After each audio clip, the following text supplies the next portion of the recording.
बोला भारत माता की जय, भारत माता की जय, वंदे मातरम, वंदे मातरम, वंदे मातरम, वंदे मातरम, जय श्री राम। सर्वप्रथम वंदे मातरम आपल्या सर्वांचं मी मनापासून अभिनंदन करतो। पुण्यातील युवा शक्तीनं हे दाखवलं की आम्ही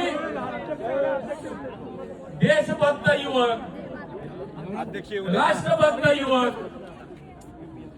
हे संपूर्ण वंदे मातरम म्हणणारच। आणि यासाठी ज्यांनी आम्हाला संविधान दिलं त्या डॉक्टर बाबासाहेब आंबेडकरांच्या स्मारकापाशी या संविधानाच्या सन्मानार्थ या पुण्यातील हजारो युवक आज संपूर्ण वंदे मातरम म्हणण्यासाठी उपस्थित तुम्ही आहात। देशाच्या संसदेची दोन्ही सभागृह अस्तित्वात आली, लोकसभा असेल राज्यसभा असेल, या दोन्ही सभागृहांनी कायदा केला आणि आता संपूर्ण वंदे मातरम म्हटलं जाणार अशा पद्धतीचा कायदा झाला। परंतु या काँग्रेसनं स्वातंत्र्य दिनाच्या दिवशी आपण सगळ्यांनी पाहिलं या वंदे मातरमचा कसा अपमान केला।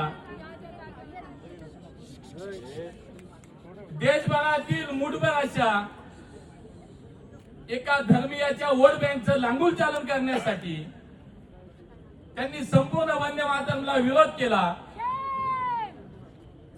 आज आमचं एवढंच म्हणणं आहे, या तरुणाईचं एवढंच म्हणणं आहे की काँग्रेसला देशाची माफी मागितली पाहिजे।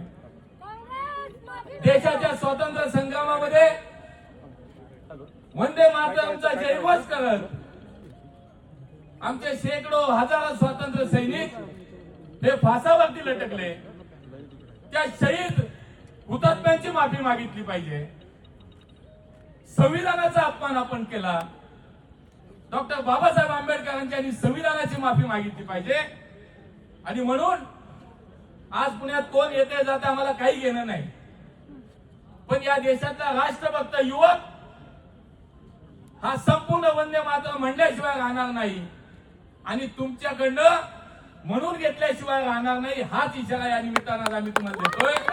पण आज भाषणाला वेळ नाही, आज आपण सगळे मिळून पूर्ण वंदे मातरम, संपूर्ण वंदे मातरम सामूहिकरित्या म्हणू आणि या काँग्रेसला दाखवून देऊ की जिथे जिथे तुम्ही देशात जाल तिथे तिथे तुम्हाला हा देशातला तरुण राष्ट्रभक्त नागरिक तुम्हाला अशाच पद्धतीने उत्तर देईल, अशाच पद्धतीने तुमचं स्वागत करेल।